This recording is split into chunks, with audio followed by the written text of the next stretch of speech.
hubungan pernikahan kemudian baru menikah seperti itu ya.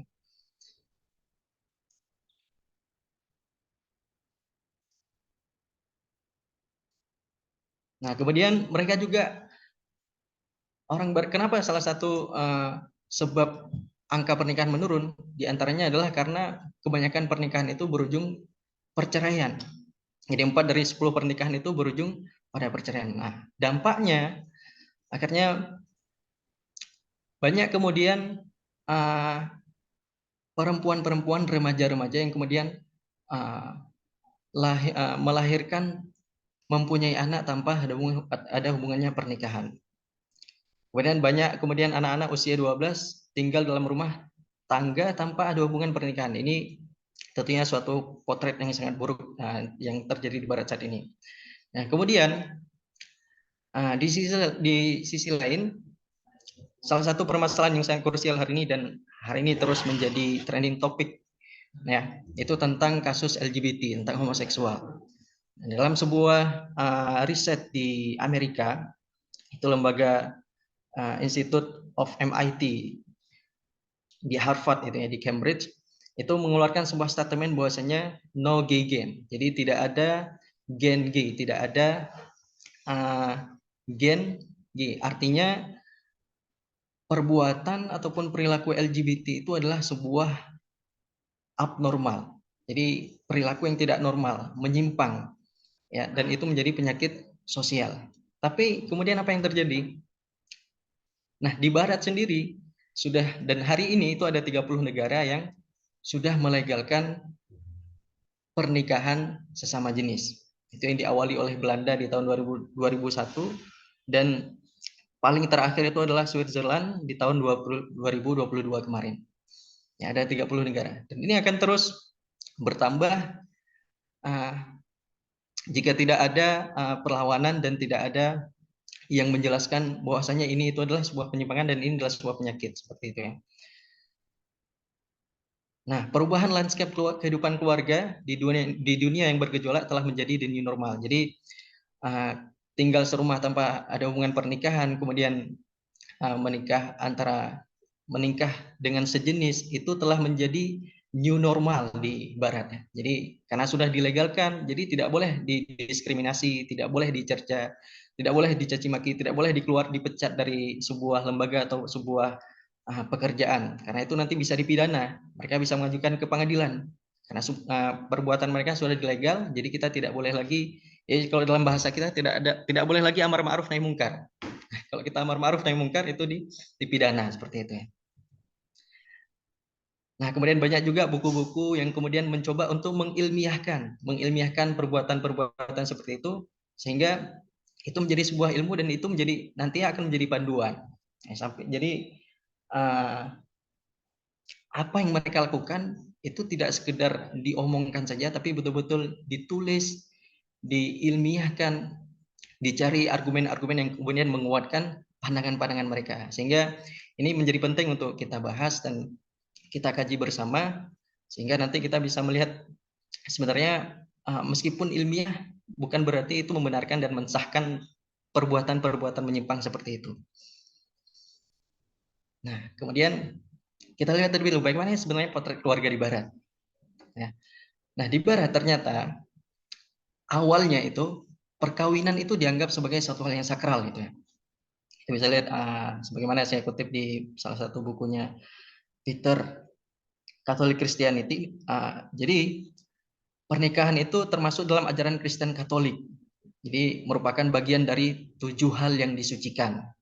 Jadi antara laki-laki dan perempuan yang ingin membangun rumah tangga, mereka tidak akan melakukannya sebelum melakukan pernikahan terlebih dahulu di gereja. Jadi disahkan oleh pastor atau oleh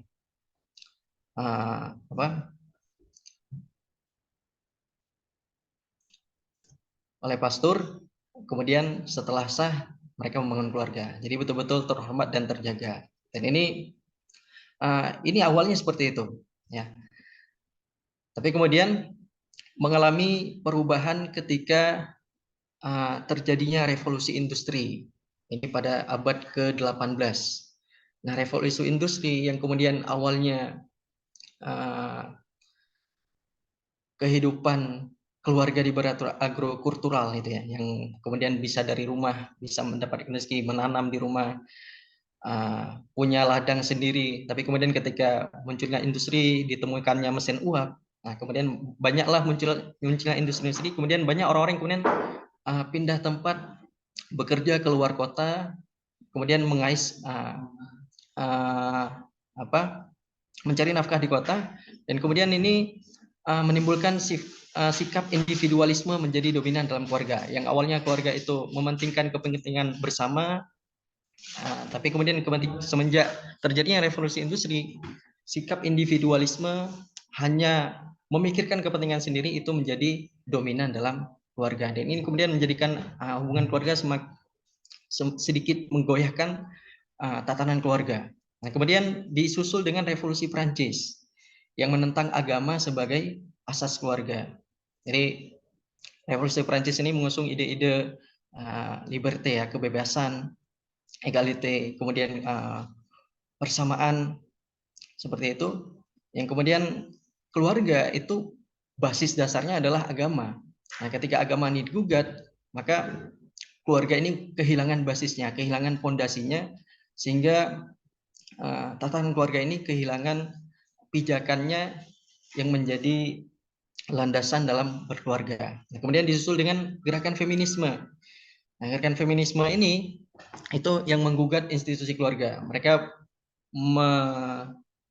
membuat propaganda bahwasanya keluarga itu telah menjadi lembaga perbudakan bagi perempuan. Jadi perempuan-perempuan yang berkeluarga, yang kemudian bersuami, mereka tidak bisa mengupgrade diri, tidak bisa kemudian berkarir, tidak bisa kemudian membuat dirinya bebas, kemudian ingin melakukan apa yang diinginkan. Sehingga keluarga adalah lembaga perbudakan, dan kemudian memiliki anak itu adalah sebuah sebuah tekanan bagi seorang wanita. Itu terus dipropagandakan oleh Barat, sehingga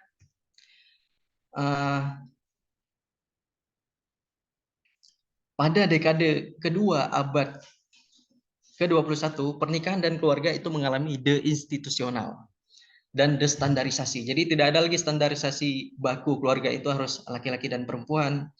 Tidak harus lagi deinstitusional, tidak harus lagi pernikahan itu harus didaftarkan di pengadilan.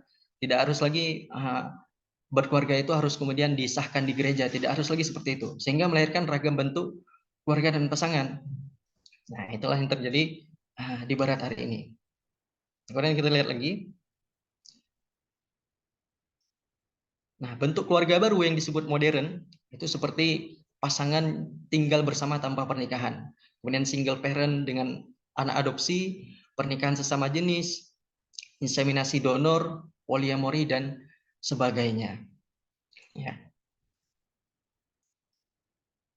Nah, kemudian mereka juga mencoba untuk merubah sampai tataran definisi. Jadi yang namanya pernikahan, jadi dalam definisi barunya, itu penyatuan antara dua orang diakui secara hukum atau tidak, diterima norma sosial atau tidak, sebagai pasangan seksual, sosial, dan ekonomi yang relatif konsisten dari waktu ke waktu sesuai dengan kesepakatan antar pasangan. Jadi sekedar mengikat seperti mitra bisnis seperti itu, yang melakukan hubungan, membangun hubungan karena ada kepentingan dalam jangka waktu tertentu. Jadi ada pernikahan ketika melakukan pernikahan nantinya akan adanya perpisahan seperti itu. Ya. Kemudian keluarga itu diartikan sebagai sekelompok orang yang relatif stabil, terikat melalui ikatan darah, pernikahan, adopsi, atau dengan hubungan ekspresi seksual apapun. Jadi hidup bersama ataupun tidak, asalkan ada komitmen untuk dan saling berkontribusi ekonomi dan bantuan emosional. Jadi keluarga bukan hanya sekedar untuk memenuhi kebutuhan emosional, kebutuhan ekonomi, tidak lagi ada tujuan untuk membentuk tatanan masyarakat yang baik, tidak ada lagi bertujuan untuk melahirkan generasi-generasi yang akan membuat peradaban yang lebih baik seperti itu. Tidak ada lagi. Jadi sudah ada degradasi dari mana pernikahan dan keluarga seperti itu. Nah, pada akhirnya kalau kita simpulkan, jadi pola baru keluarga di Barat itu yang pertama ada keluarga tidaklah statis tapi dinami sesuai kondisi sosial. Jadi bentuk keluarga laki-laki dan perempuan kemudian mempunyai anak tinggal di dalam satu rumah, menurut mereka itu bukan satu hal yang baku, tapi bisa berubah dengan seiring perubahannya zaman. Jadi kalau hari ini itu sudah ada LGBT, jadi harus diterima. Jadi kebenaran itu berdasarkan realita. Apa yang ada di realita itu adalah kebenaran. Jadi ketika di realita itu ada LGBT, ada pasangan yang suka sama jenis, itu harus diafirmasi, harus diterima. Karena nggak mungkin masa kalau nggak diterima terus mau dikemanakan LGBT, apa mau dibunuh, mau dimusnahkan, itu sadis sekali. Inilah menurut pandangan Barat ya. Kemudian yang kedua, pernikahan tidak lagi menjadi prasyarat untuk hidup bersama. Ini yang kemudian banyak kemudian remaja yang kemudian melahirkan di luar pernikahan, aborsi sudah pasti itu hampir setiap menit terjadi. Kemudian pasangan tidak harus lawan jenis. Ya, ini terus dipropagandakan. Ini bahkan di tempat kita sini sudah terjadi ya. Kasusnya itu viral selalu, diangkat di mana-mana. Dan itu menjadi tontonan. Dan kalau nggak tidak kemudian diberi tuntunan, hanya sekedar menjadi tontonan, lama-lama itu menjadi panduan mereka. Oh ternyata hubungan seperti ini normal. Oh ini nggak jelek-jelek sekali ya. Toh dia kan nggak mengganggu orang lain. Toh kayak kemarin siapa tuh yang baru-baru nikah kemarin itu juga membagi-bagikan takjil kepada yatim, membagikan sembako kepada yatim, kan baik. Itu sudah nggak jelas lagi mana yang benar dan mana yang salah seperti. Kemudian memiliki anak adalah pilihan. Jadi bisa jadi anak itu pilihan terburuk memiliki anak sehingga mereka tidak mau memiliki anak. Karena bisa jadi menurut mereka memiliki anak itu hanyalah beban, mengganggu karir, mengganggu aktivitas seperti itu ya. Dan keluarga telah kehilangan peran dan fungsinya dalam menjaga tatanan sosial seperti itu. Ini sedikit sekilas gambaran pola baru keluarga di Barat. Nah, akhirnya di Barat sendiri, kita belum berbicara tentang Islam. Nah, di Barat sendiri itu juga merespon tentang perubahan landscape keluarga itu ya. Makanya di tahun 2022 kemarin di bulan Oktober itu ada Kongres Keluarga Sedunia. Nah, itu diikuti oleh 30 negara, termasuk ada salah satunya adalah negara Qatar. Mereka mencoba untuk merespon itu, mereka meyakini Kongres ini berupaya untuk menjaga lembaga keluarga ini, itu yang menjadi asas peradaban. Jadi karena ketika keluarga ini hancur, ketika keluarga ini tidak kuat, tidak kokoh, maka suatu peradaban pun tidak akan lama bertahan. Seperti itu. Ini kita lihat ya, salah satu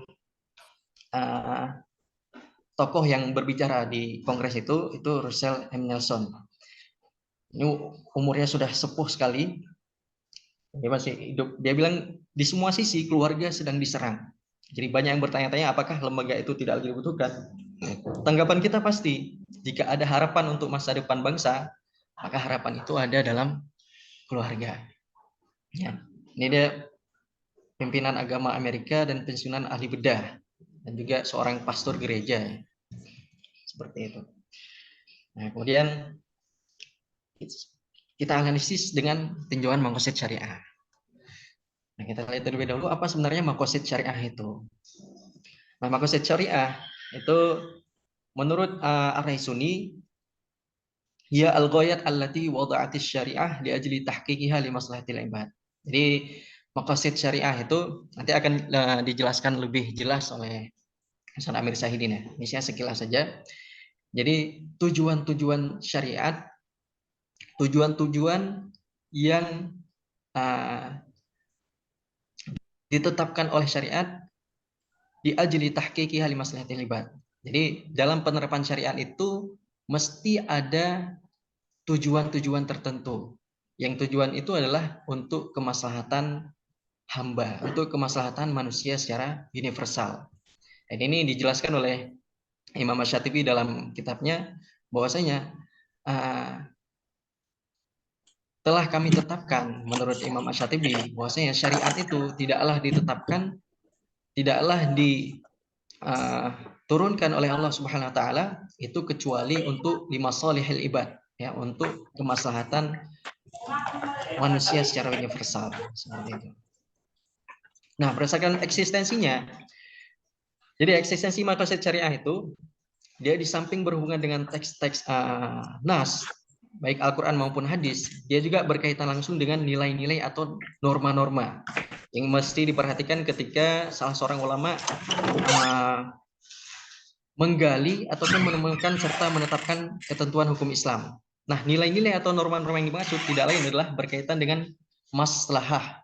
Masalah ini kebaikan-kebaikan, kebajikan-kebajikan, dan mafsadah, yang artinya maqasid syariah itu berperan untuk menentukan ketetapan-ketetapan dalam mendatangkan kemaslahatan dan menghilangkan keselatan atau kemudaratan. Nah, bisa dikatakan eksistensi daripada maqasid syariah ini adalah untuk memahami tujuan akhir dari ditetapnya hukum. Ya. Jadi karena Allah itu hakim. Ya, innallaha kana haliman hakima. Allah itu hakim. Allah itu maha bijak. Nah, maka setiap hukum yang telah Allah turunkan melalui Al-Quran dan Sunnah itu mesti ada kebijaksanaan, ada hikmah di baliknya. Jadi bukan untuk memberatkan, bukan untuk menyusahkan, tapi justru untuk mendatangkan kebaikan-kebaikan untuk manusia itu sendiri. Nah, terkhusus dalam keluarga, itu ada beberapa norma-norma dan nilai-nilai yang perlu diperhatikan supaya membentuk keluarga yang betul-betul dapat mendatangkan manfaat, ya tadi ya, masalih. Betul-betul ketika seseorang berkeluarga, dengan berkeluarga itu kehidupannya menjadi lebih baik, kehidupannya menjadi lebih sejahtera, kehidupannya menjadi lebih berkah, seperti itu ya kalau dalam Islam. Nah, di antara nilai-nilai itu dijelaskan oleh Jamaluddin Atiyah dalam kitabnya. Yang pertama adalah di situ adalah ada 4 itu ya, mengatur hubungan laki-laki dan perempuan, nilai-nilai yang perlu dijaga, kemudian menjaga nasab, menjaga at-tadayun, dan struktural fungsional. Kita masuk yang pertama. Nah, tinjauan pertama, mengatur hubungan laki-laki dan perempuan. Dalam syariat, syariat mengakui bahwasanya laki-laki, perempuan, bahwasanya manusia secara umum itu mempunyai ghorizoh, ya, mempunyai hawa nafsu yang pada ketika umur sudah balik itu perlu untuk disalurkan. Nah, makanya tapi hawa nafsu ini juga ketika tidak boleh sembarang disalurkan, karena itu nanti akan menimbulkan mafsadah ataupun mengundang hal-hal yang tidak diinginkan. Makanya disyariatkannya pernikahan. Dan pernikahan ini digolong sebagai maslahat doruri, ya, maslahat pada tingkatan yang paling tinggi. Nah, bayangkan saja, nah kalau di dalam ajaran Kristen, seorang pastor, orang-orang yang biarawan dan biarawati, mereka mengekang nafsu ini. Jadi nafsu ini dikekang, tidak boleh menikah. Nah, ini akan menjadi motor bagi manusia. Nah, di sisi lain, kehidupan modern sekarang yang liberal, yang bebas, nafsu syahwat ini diperbolehkan disalurkan secara bebas. Nah, ini juga motorot. Nah, tapi Islam berada di tengah-tengah, tidak mengekang, tidak pula membebaskan, tapi memberikan aturan. Sehingga dengan aturan ini, manusia tetap berada dalam kemaslahatan, tetap berada dalam kebajikan. Seperti itu. Nah, kemudian yang kedua, menjaga keturunan. Nah, syariat menetapkan pasangan yang dibenarkan hanya laki-laki dan perempuan yang bukan mahram. Artinya, dalam membentuk keluarga itu salah satu tujuannya adalah untuk menjaga keturunan. Nah, untuk mendapatkan keturunan pastinya laki-laki dan perempuan dong. Ya, nggak mungkin laki-laki dengan laki-laki bisa punya anak, mungkin. Mungkin perempuan dengan perempuan bisa punya anak, mungkin. Ya, itu sudah makul sekali, sudah anak SD pun bisa paham ya, mungkin. Seperti itu. Nah, makanya dilarang dalam Islam itu sama ya, maka hubungan-hubungan lesbi, hubungan homoseksual itu sudah pasti terlarang. Nah, sudah pasti terlarang, dan karena tidak akan bisa melahirkan keturunan. Tidak akan bisa melahirkan keturunan. Ya. Kemudian yang ketiga, menjaga at-tadayyun. Nah, at-tadayyun ini adalah keberagaman seseorang, bagaimana seseorang itu mengamalkan agamanya. Maka syariat itu mengarahkan agar memilih pasangan yang baik agamanya, dan seorang suami itu wajib mengajarkan agama kepada keluarganya. Nah, ini dalam arti lain, seorang suami itu harus mengilmui agama, maksudnya ya. Seorang suami harus paham tentang ibadah-ibadah mahdoh, tentang hal-hal yang harus diketahui oleh seorang anak perempuan ketika umurnya sudah balik. Apa yang harus diketahui oleh seorang anak laki ketika umurnya sudah balik. Ya, itu harus diketahui oleh seorang ayah, seorang suami. Ya, karena dia nanti akan memimpin keluarga. Nah, ketika dia seorang suami tidak paham tentang syariat, tidak paham tentang agama, dan kemudian juga anaknya tidak diajarkan tentang agama, ini akan menjadi masalah. Ini akan menjadi problem nanti ketika seiring berjalannya waktu. Ketika ada masalah-masalah, bingung mencari solusi. Ketika ada masalah ini, susah untuk mendapatkan jalan keluarnya. Nah, ini menurut laporan Lembaga Penelitian Nasional, itu menunjukkan bahwasanya orang-orang yang komitmen dengan agamanya itu secara umum ya. Ketika orang Yahudi rajin ke sinagog, orang Kristen rajin ke gereja, dan orang Islam yang rajin ke masjid itu, mereka melakukan penelitian, itu keluarga-keluarga yang taat seperti itu lebih kecil kemungkinannya untuk selingkuh. Nah, melakukan kekerasan, dan kecil kemungkinan juga untuk bercerai. Dan anak-anak mereka juga lebih mudah diatur, ya, lebih stabil emosionalnya, dan baik perilaku sosialnya dibandingkan anak-anak yang tumbuh dalam keluarga yang tidak taat. Ini berdasarkan laporan secara nasional di Amerika. Nah, kemudian yang terakhir adalah menata struktural fungsional. Nah, syariat menetapkan dalam upaya menjaga struktural fungsional, suami sebagai kepala keluarga, suami itu harus menjadi kepala keluarga. Jadi guna mewujudkan hak dan kewajiban masing-masing anggota keluarga. Ibarat kita sering mendengar bahwasanya keluarga itu ibarat bahtera yang mengarungi samudera lautan seperti itu. Tentunya dalam bahtera itu ada yang menjadi nahkodanya, ada yang menjadi awak kapal. Tidak mungkin semua menjadi nahkoda, tidak mungkin menjadi semuanya awak kapal. Pastinya ada yang memimpin, ada yang dipimpin, dan yang dipimpin bukan berarti lebih mulia daripada seorang pemimpin. Dan pemimpin bukan berarti bisa sewenang-wenang untuk memanfaatkan orang-orang yang dipimpinnya. Tidak seperti itu. Tapi gunanya adalah untuk mempertahankan keseimbangan. Ya, untuk saling betul-betul menjaga bahtera ini bisa sampai kepada tujuan. Yaitu tadi mewujudkan hak dan kewajiban masing-masing anggota keluarga, seperti itu. Maka dalam Islam, berdasarkan tinjauan Makosid tadi, keluarga adalah komunitas alami, universal, dan tak tergantikan. Jadi yang namanya keluarga itu berangkatnya dari pernikahan. Pernikahan itu ya dari laki-laki dan perempuan. Dan ini tidak akan berubah dan tidak akan tergantikan. Terus akan seperti ini sampai akhir nanti. Nah, poin yang kedua, pernikahan satu-satunya jalan membentuk keluarga. Karena ini sudah tidak ada jalan lainnya. Tidak ada jalan lain untuk membentuk keluarga selain dengan pernikahan. Dan ini adalah yang paling afdol, paling ahsan, paling baik, dan yang lainnya itu tidak ada yang bisa menggantikan yang namanya pernikahan ini. Kemudian yang ketiga adalah pasangan itu laki-laki dan perempuan. Ini pastinya dalam upaya untuk mendapatkan keturunan dan melanjutkan generasi estafet kebaikan. Yang keempat adalah memiliki anak adalah tujuan dan kebaikan. Jadi dalam Islam itu memiliki anak adalah tujuan dan kebaikan.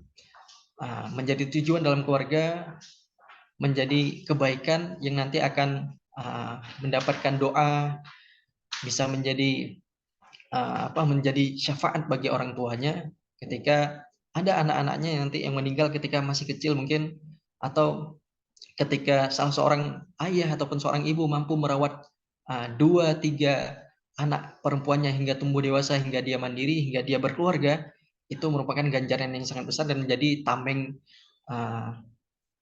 dari siksa api neraka kelak di yaumil qiyamah. Jadi sangat besar kebaikan ketika sebuah keluarga itu mempunyai seorang anak dan mampu menjadikannya anak-anak yang soleh dan soleha. Itu kebaikan yang sangat besar sekali. Dan yang kelima, suami sebagai kepala keluarga itu bertanggung jawab untuk keselamatan dunia dan akhirat anak dan istrinya. Nah, oleh karena itu seorang suami ini besar tanggung jawabnya. Ya, besar sekali tanggung jawabnya, besar sekali tugas yang diembannya, sehingga tugas yang besar ini harus diimbangi dengan ilmu, harus diimbangi dengan ilmu, harus diimbangi dengan tidak hanya secara materi, tapi juga secara ilmu.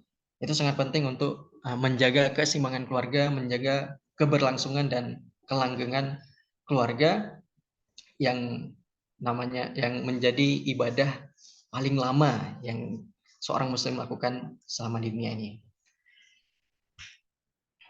Nah, ini kita bisa lihat ini ada sebuah penelitian ya. Mereka meneliti yang terjadi pada anak-anak di Amerika Serikat. Jadi itu bisa dilihat bahwasanya setiap harinya itu ada 7 anak remaja yang kemudian bunuh diri. Ya. Ada 45 anak remaja yang kemudian terluka atau terbunuh oleh senjata. Ini kemudian ada 566 bayi yang lahir dari seorang ibu remaja dan seorang ibu yang belum menikah. Ini di tahun 2017. Ini kehidupan anak-anak di Amerika. Di tahun 2001 juga masih sama sebagaimana tahun sebelumnya. Itu yang bisa dilihat, anak-anak yang kemudian meninggal bunuh diri, remaja sudah berani bunuh diri, kemudian terluka akibat senjata. Jadi karena memang di Amerika itu jumlah senjata lebih banyak dari jumlah penduduknya dan aksesnya juga mudah, sehingga senjata-senjata itu juga mudah, senjata api itu mudah diakses oleh anak-anak remaja. Dan ini betul-betul menunjukkan keluarga itu tidak lagi menjadi benteng melindungi mereka, menjaga mereka, menghasilkan tatanan sosial yang baik. Ya. Nah, sebagai kesimpulan, institusi keluarga di Barat itu telah kehilangan peran dan fungsi sebagai fondasi pada masyarakat, sehingga menimbulkan berbagai problem dan penyakit sosial. Nah, dalam tinjauan Maqasid Syariah, keluarga di Barat itu telah kehilangan nilai-nilai dan tujuan yang mendatangkan maslahat kepada keluarga dan masyarakat secara umum. Sehingga ini sangat tidak tepat untuk dinormalisasi. Sehingga kita harus pick up, harus menyuarakan kebenaran ini, menyuarakan bahwasanya itu buruk, bahwasanya itu tidak baik dan itu tidak patut dijadikan tontonan. Kita harus buat kalau mereka berani muncul di publik, berani muncul di media sosial, berani muncul bahkan berani mengangkatnya ke ranah hukum, maka kita pun harus melakukan hal yang serupa karena supaya tidak muncul, supaya tidak kemudian berkembang penyakit sosialnya, tidak kemudian lagi ada negara baru yang kemudian berani melegalkan pernikahan sama jenis dan perilaku-perilaku menyimpang lainnya yang itu bisa merusak yang namanya lembaga keluarga yang menjadi asas peradaban manusia. Mungkin lebih dan kurangnya ini yang dapat kami sampaikan untuk kesempatan kali ini. Untuk waktu kami kembalikan ke Ustadz.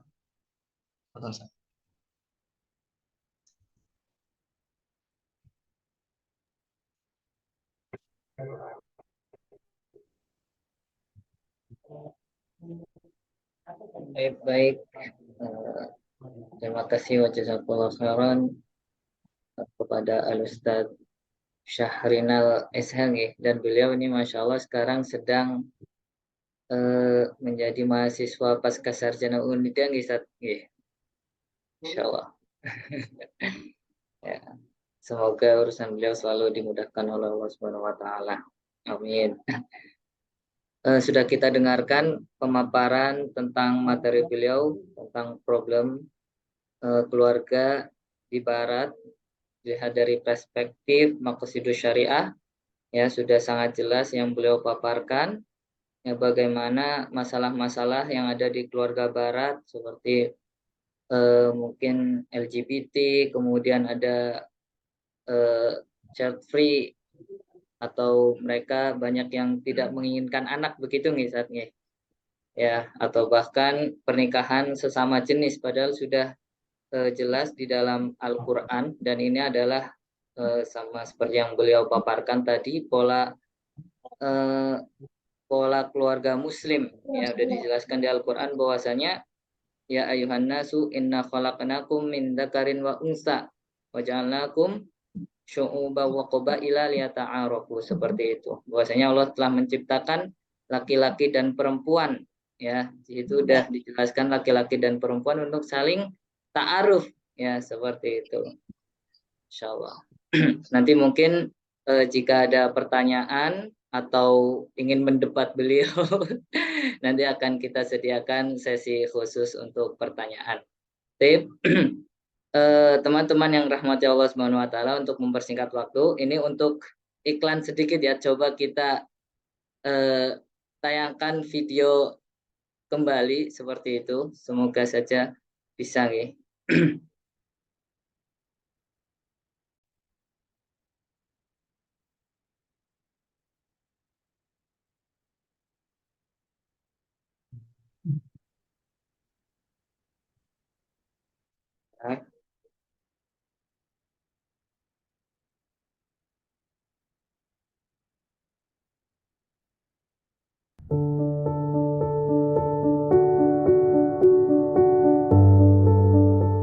Pagi yang penuh keberkahan di PPTQ Ibnu Mas'ud Purbalingga, dipimpin oleh Ustadz Heru Kurniawan. Para mahasantri mengawali harinya dengan menghafalkan Al-Quran.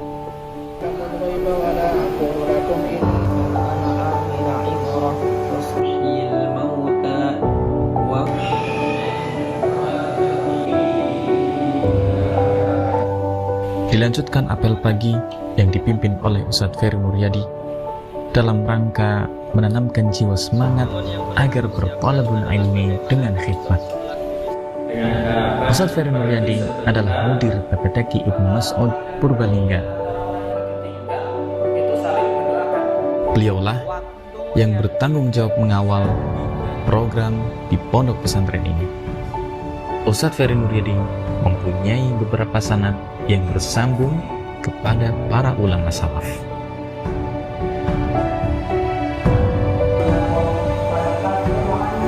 Pondok pesantren yang setingkat dengan Ma'had Ali atau setingkat pula dengan Diploma 2 adalah lembaga pendidikan yang fokus untuk mendidik santri-santrinya menghafal Al-Quran 30 juz. Kemudian pondok pesantren kami tidak hanya menghafalkan Al-Quran, tetapi juga disempurnakan, dilengkapi dengan pengajaran ulum syariah kepada santri-santri kami. PPTQ Ibnu Mas'ud adalah sebuah pondok pesantren yang didirikan untuk mengkader generasi yang tidak hanya hafal Al-Quran, tapi juga mampu memahami sekaligus mengamalkannya. PPTQ Ibnu Mas'ud adalah lembaga pendidikan setingkat Diploma 2 yang menekankan pada keluhuran adab dan akhlak. Kurikulum utamanya adalah iman dan Al-Quran. Ibnu Mas'ud mempunyai MOU atau kerjasama dengan beberapa kampus baik di dalam negeri ataupun di luar negeri agar bisa menyalurkan semangat belajar para mahasantri ke jenjang pendidikan yang lebih tinggi. Kami juga punya program-program lainnya, yaitu kerjasama dengan syekh-syekh baik dari Timur Tengah maupun dari negeri-negeri yang lain. Kita punya kerjasama untuk kerjasama mulazamah nantinya, kerjasama untuk menyetorkan hafalan mereka kepada para masyayikh dan lain sebagainya. Perkenalkan, nama saya Abdul Syakro. Dan saya Muhammad Hasan Abdullah. Saya Fatin Fauzan. Asal saya dari Wawan, Banyumas. Saya berasal dari Kabupaten Tasikmalaya. Di sini saya sebagai santri pondok pesantren Tahfidzul Quran termasuk Purbalingga dan sebagai mahasiswa di Universitas Islam Al-Asmaria, Selitan, Libya. Saya santri dari pondok pesantren Quran sekaligus mahasiswa Universitas Al-Asmaria dan Libya, mahasiswa Universitas Islam Asmaria juga. Ibnu Mas'ud didirikan pertama kali pada tahun 2020 di Purbalingga, Jawa Tengah. Bertepatan dengan meledaknya virus corona di seluruh penjuru negeri, Ibnu Mas'ud hadir mengangkat keterpurukan umat melalui upaya pengenalan iman, ikhtiar, dan tawakal. Ingatlah, bagi saya Ibnu Mas'ud itu sebuah pondok pesantren yang unik ya, yang berbeda dengan pondok-pondok tahfidz yang lainnya. Karena kalau mungkin kita perhatikan pondok-pondok tahfidz yang lain itu hanya mementingkan setoran hafalannya, tapi kalau di sini di Ibnu Mas'ud itu yang lebih dipentingkan adalah kekuatan hafalannya. Para mahasantri selain prioritas dalam hafalan Al-Quran, mereka juga dididik dengan materi-materi yang berkaitan dengan sikap, akidah, tazkiyatun nafs, bahasa Arab, fikih, pendalaman ilmu Al-Quran, dan skill atau wawasan. Tak hanya itu, para mahasantri juga disiapkan secara ruhiyah, karena ruh lebih penting daripada ilmu itu sendiri. Dalam masa pendidikan selama 2 tahun, para mahasantri diharapkan mampu untuk menguasai, mengamalkan, dan mengajarkan, sehingga bisa menjadi guru untuk penanaman jiwa Islami kepada masyarakat sejak dini. Pada akhirnya, pendidikan yang baik adalah yang lebih dapat mengenalkan kita kepada Allah Subhanahu wa Ta'ala. Ibnu Mas'ud hadir untuk mendidik calon guru agar mampu menjadi mu'alim, murabbi, musyrif, sekaligus mu'addib. Dengan bekal itu, insya Allah akan hadir generasi gemilang di usia belia yang mampu membawa peradaban Islam kembali berjaya.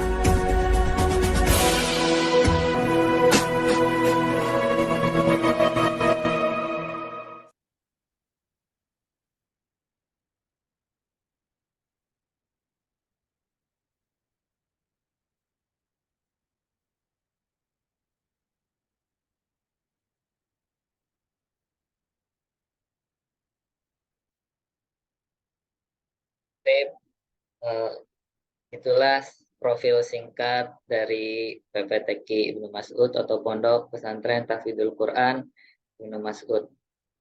Ya, bagi siapa yang ingin melanjutkan untuk menghafalkan Al-Quran atau mempunyai teman atau keluarga, silahkan bisa direkomendasikan untuk ke PPTQ Ibnu Mas'ud seperti itu. Teman-teman yang rahmati Allah Subhanahu wa Ta'ala, kita lanjut ke pemateri selanjutnya, yaitu Masya Allah ini tidak kalah luar biasa. Ya, beliau adalah Al-Ustadz Amir Syahidin, SPD MAG, Masya Allah. Kita bacakan CV beliau. Nama Amir Syahidin, kemudian tempat tanggal lahir di Sukoharjo 28 Mei 1996, alamat Kedung Jampang RT 18 RW 9 Karangreja Kutasari, Purbalingga, Jawa Tengah, Indonesia. Kemudian pendidikan formal, ya, Masya Allah beliau sangat semangat dalam menempuh pendidikan formal. 2002 sampai 2003 yaitu di TK Dharma Wanita Sukoharjo, Jawa Tengah. Kemudian 2003 sampai 2009 di SD Negeri Banaran 1 Sukoharjo. Kemudian 2009-2011 SMP atau Ponpes Darul Hijroh Sukoharjo. Kemudian 2011 sampai 2014 di Ponpes Darussyahadah Boyolali, Jawa Tengah. Kemudian 2014-2017 Mahat Ali Anur Sukoharjo. Kemudian 2017-2021 ya menempuh S1 di STAI Darul Qolam Tangerang, yang beliau mendapatkan gelar SPD-nya di sini di STAI Darul Qolam. Kemudian 2021 sampai 2023 beliau mengambil S2 di Universitas Darussalam Gontor Ponorogo, Masya Allah. Kemudian pendidikan non formal ini sangat banyak ya, ada beberapa saya bacakan, yaitu beliau 2020 Daurah Program Kaderisasi Ulama atau PKU Unida Gontor selama 6 bulan intensif. Kemudian 2021 khusus bahasa Inggris di Pitch Pare, program Pare dan Basic Speaking selama 1 bulan. Kemudian 2022 kursus bahasa Inggris online di Speaking Partner program Basic Speaking selama 1 bulan, Masya Allah. Ya, kemudian pengalaman mengajar. Beliau sebagai staf 2018-2019 di Pondok Pesantren Yatim dan Duafa Darul Ihsan Sukoharjo.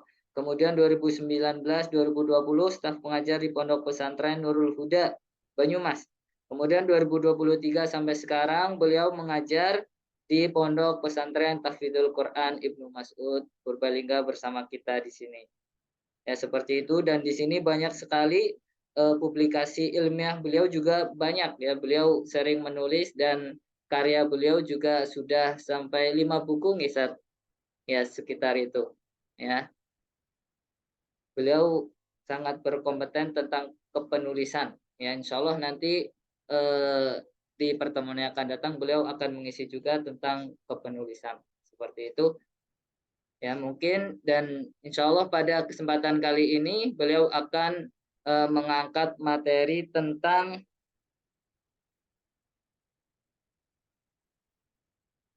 framework, tentang framework studi makosid syariah antara penalaran tekstual dan kontekstual. Ya, jadi karena banyak yang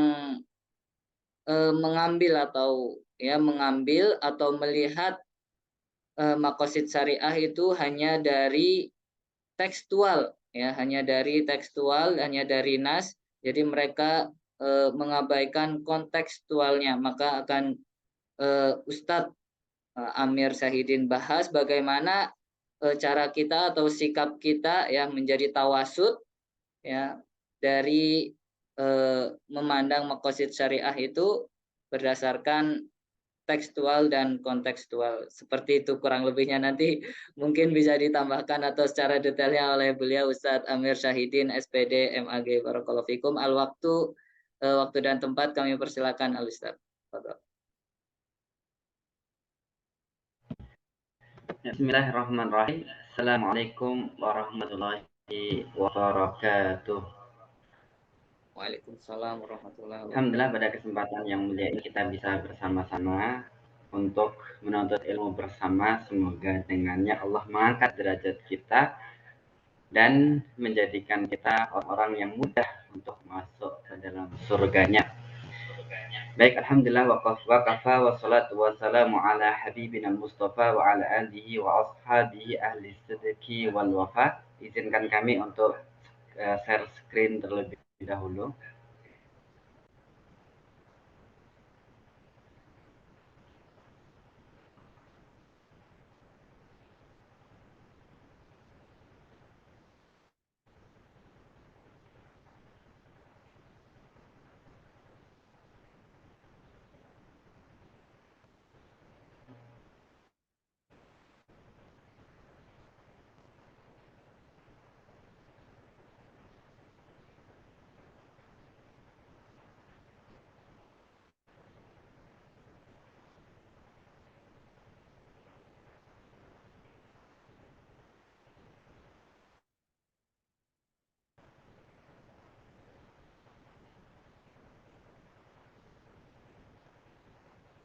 Ini mohon maaf ya jika ada kekeliruan karena laptopnya memang dari agak tersebut.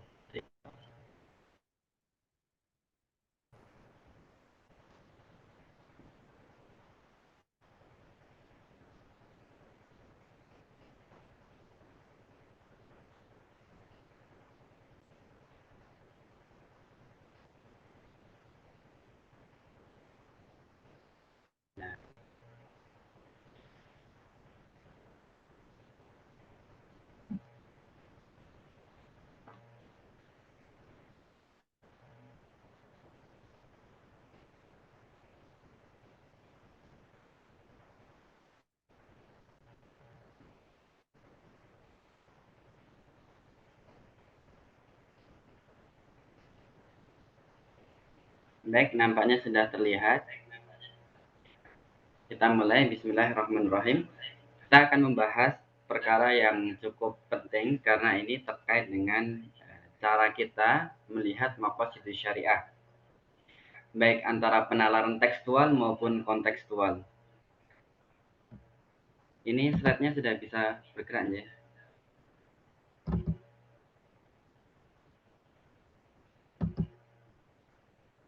Sepertinya belum ya, kami lihat di layar ya.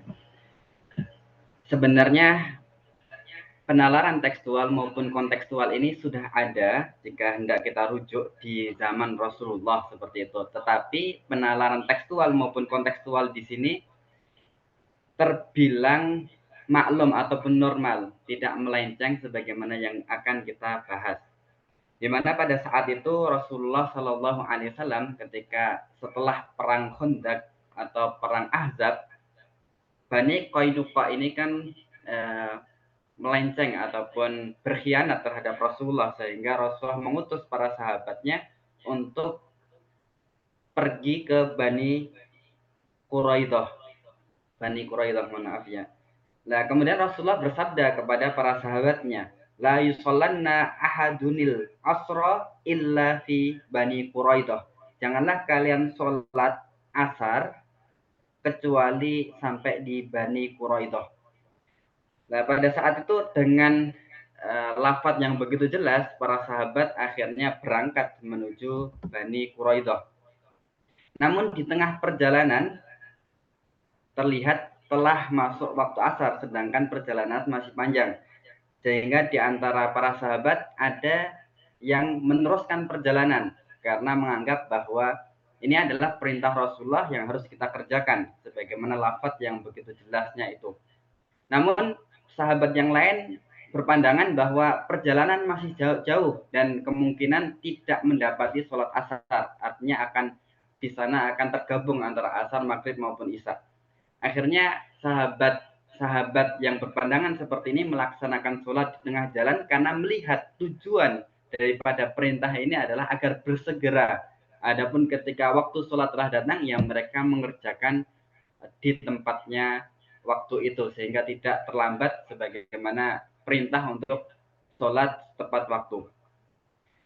Kemudian setelah para sahabat menang melawan Bani Quraidah ini, setelah pengepungan dan menang, perkara ini disampaikan kepada Rasulullah. Rasulullah pun membenarkan semuanya.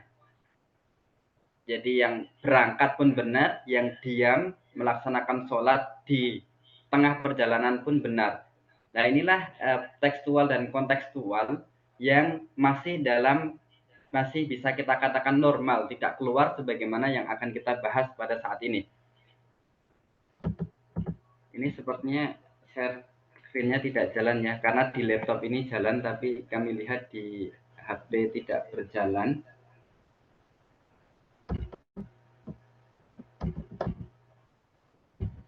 Baik, tidak mengapa. Maksud kami tekstual di sini adalah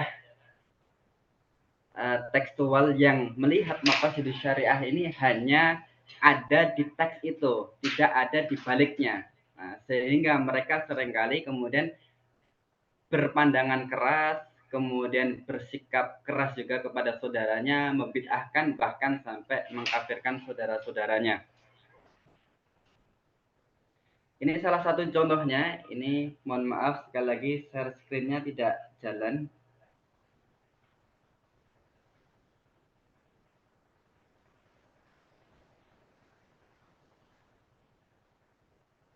Atau coba kami tanyakan sebentar kepada operator.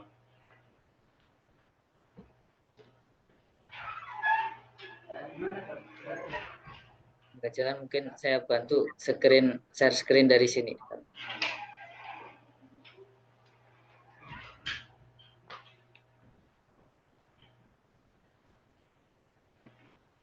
Mungkin dari operator bisa membantu untuk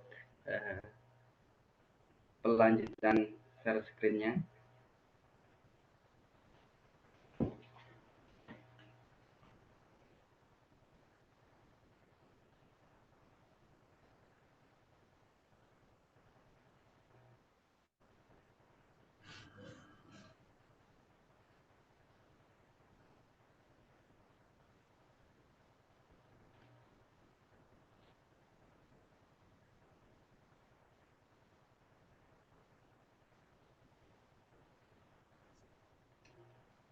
Baik, di situ Ustaz. Coba dibesarkan.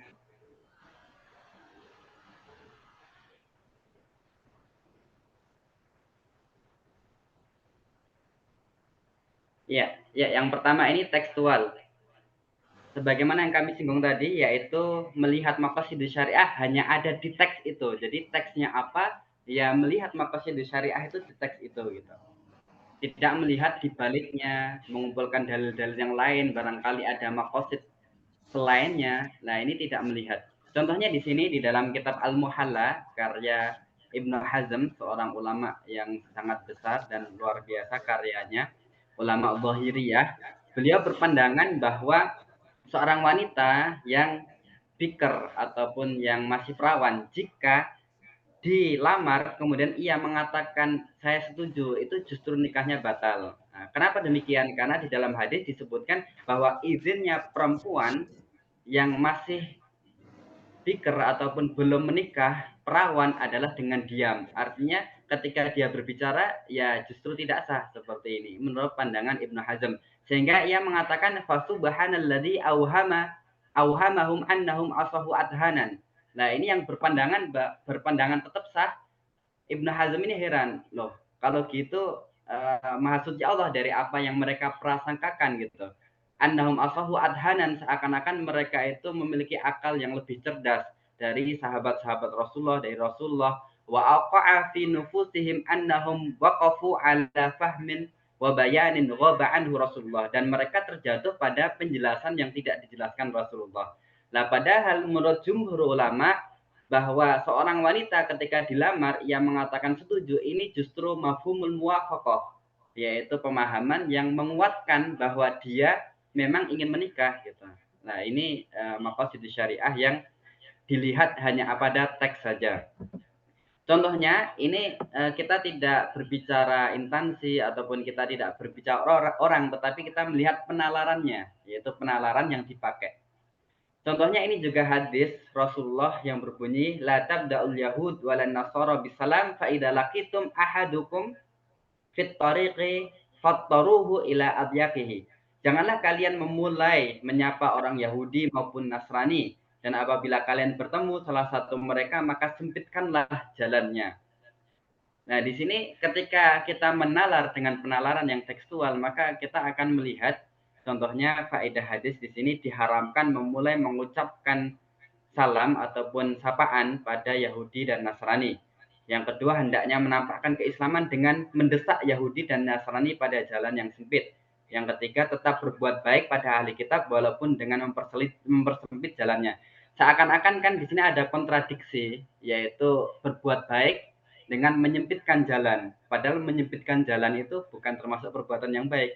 Nah, artinya ketika penalaran tekstual ini akan melihat apa adanya. Padahal ada keumuman hadis yang berbicara ya ayuhan nas absus salam. Kemudian di dalam Al-Quran juga disebutkan la yanhakumullah. Itu lanjutnya slide-nya. La yanhakumullah anil ladina lam yuqatilukum, tidak ada larangan bagi mereka yang tidak memerangi kalian gitu untuk kita berbuat baik. Artinya di sini maka untuk mengetahui maqasidus syariah di sini Imam Abu Hanifah menilai hadis ini adalah berbicara Yahudi dan Nasrani yang memerangi. Sehingga mereka yang tidak memerangi ya kita boleh-boleh saja menyapa, kita boleh-boleh saja melapangkan jalannya, justru itu merupakan perbuatan baik seperti itu. Kemudian contoh lagi di sini ini juga masalah-masalah perselisihan para ulama. Contohnya seperti maulid di sini. Kalau penalaran tekstual biasanya apa yang tidak ada di teks ya dikatakan bid'ah, bahkan sesat, bahkan kafir, bahkan mudah mengkafirkan yang lain. Padahal tidak semua perkara-perkara muamalat, perkara adah, kebiasaan masyarakat itu harus ada dalil-dalilnya secara zahir seperti itu. Ini salah satu contoh-contoh saja. Kita bukan berbicara golongan, bukan berbicara orang, tetapi bagaimana penalaran terhadap maqasid syariah tersebut. Sebaliknya kita juga melihat kontekstual, dalam arti di sini adalah liberal. Selanjutnya Ustaz. Kita akan melihat penalaran tekstual di mana ia mengambil maqasid syariah saja kemudian menganulir teks atau meninggalkan teks. Jadi melihat, oh ini ada maslahat di dalamnya, kemudian diambil maslahatnya, berdalil dengan maslahat, meninggalkan teks yang ada. Nah, contohnya di sini di dalam Kompas, Ulil Absar Abdallah, seorang ulama juga ya beliau ya, dulu pernah mengatakan kalau sekarang beliau mengkaji Ihya Ulumuddin, ya kita boleh mengambil pelajaran-pelajaran dari beliau yang ilmunya luar biasa. Namun pada saat itu beliau mengatakan jilbab pada intinya adalah mengenakan pakaian yang memenuhi standar kepantasan umum. Sedangkan kepantasan umum bersifat fleksibel dan berkembang sesuai kebudayaan manusia. Artinya ya kalau di India terlihat perutnya yang tidak mengapa dianggap jilbab karena sesuai kepantasan umum. Kalau di Saudi semuanya tertutup ya tidak mengapa karena itu kepantasan umum, sehingga tidak ada aturannya. Padahal ini merupakan perkara yang qat'i, yang sudah jelas di dalam Al-Quran, ada aturannya mengenakan jilbab untuk menutup tubuhnya sehingga tidak terlihat kecuali wajah dan telapak tangannya. Contoh lagi, ini dalam Ijtihad Islam Liberal, Masdar Farid Mas'udi, seorang cendekiawan dan ulama juga. Pada saat itu beliau mengatakan pelaksanaan haji tidak terbatas pada 5 hari efektif dari tanggal 9 hingga 13 Dzulhijjah saja, sebagaimana yang berlangsung selama ini. Haji sah dilakukan sepanjang jangka waktu 3 bulan. Nah ini beliau beralasan ya kalau haji itu Hajjul Arafah hanya di 9 saja, 9 Dzulhijjah saja ya memberatkan gitu. Apalagi banyak masyarakat yang ingin berhaji, sehingga waktunya kita perpanjang saja untuk kemaslahatan mereka, juga tidak lagi terjadi kecelakaan, tidak ada yang meninggal terinjak-injak, maka waktunya kita panjangkan saja hingga 3 bulan, Syawal, Dzulqa'dah, dan Dzulhijjah. Nah ini padahal haji itu sudah qat'i, sudah jelas, Hajjul Arafah, ya haji itu hari Arafah, yaitu tanggal 9-nya itu tadi. Itu slide-nya lanjut, ketinggalan. Nah ini yang tadi ijtihad yang perlunya mengembangkan waktu haji gitu hingga 3 bulan, Syawal, Dzulqa'dah, dan Dzulhijjah, yaitu hari-hari haji, bulan-bulan haji. Kemudian berikutnya Ustaz, contohnya lagi di sini ada Aminah Wadud yang mengatakan penentuan harta waris bagi seorang anak laki-laki sebanding dengan 2 anak perempuan merupakan bentuk kezaliman terhadap perempuan. Nah, beliau beralasan, nah sekarang kan perempuan juga bekerja sebagaimana laki-laki bekerja, maka tidak sah atau tidak adil kalau laki-laki mendapatkan 2, perempuan mendapatkan 1. Seakan-akan logis, tetapi ini menabrak sesuatu yang sudah qat'i dalam Islam, di mana laki-laki ini mendapatkan bagian 2 karena kewajiban yang lebih besar yang nanti akan kita bahas juga lebih dalam lagi. Nah ini contoh-contoh penalaran tekstual dan kontekstual sehingga berujung kepada pemahaman yang sempit, pemahaman yang keras, dan bahkan berani untuk menganulir atau meniadakan nas-nas yang sudah jelas di dalam Islam. Nah, untuk itulah kita akan mengkaji maqasidus syariah sebagai framework studi yang lurus, yang adil untuk melihat bagaimana syariat atau maqasidus syariah ini dipahami oleh para ulama. Di dalam kitab Maqasidus Syariah Al-Islamiyah wa Alaqatuha bil Adillah Asy-Syar'iyyah karya Al-Burnu, karya Al-Ayyubi, mohon maaf, beliau mengatakan al-maqasid hiya al-ma'ani, maqasid itu maqasidus syariah, al-ma'ani, ma'ani itu nilai-nilai, kemudian ilah-ilah, maslahat-maslahat, kemudian hikmah-hikmah dan lain sebagainya, wal hikam, dan hikmah-hikmah, wa nahwuha, dan selainnya seperti rahasia-rahasia syariat dan lain sebagainya, alladzi ra'aha syari', yang diperhatikan oleh pembuat syariat, yaitu Allah Subhanahu wa taala fit tasri', pada pensyariatan hukum. Jadi setiap pensyariatan hukum ini Allah yang Maha Hakim pasti memiliki tujuan, memiliki maksud. Baik umuman, baik syariat itu sifatnya umum ataupun khususan ataupun khusus, min ajli tahqiqi masalihal ibad, untuk memberikan atau merealisasikan maslahat hamba.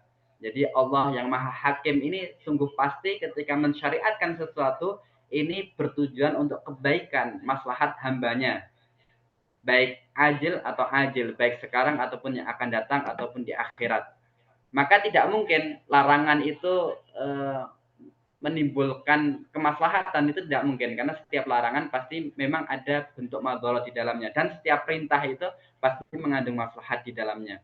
Nah, ini tidak akan kita panjang lebarkan, karena insya Allah hari Jumat kita akan mengkaji bersama maqasidus syariah dari awal hingga akhir kajian kitab seperti itu. Kemudian, nah bagaimana kita melihat aliran tekstual, bagaimana penalarannya? Ini kita berbicara lebih lanjut. Penalaran tekstual ini yang tentunya berlebihan, hanya memahami teks dengan literal tanpa menerima maqasidus syariah di baliknya.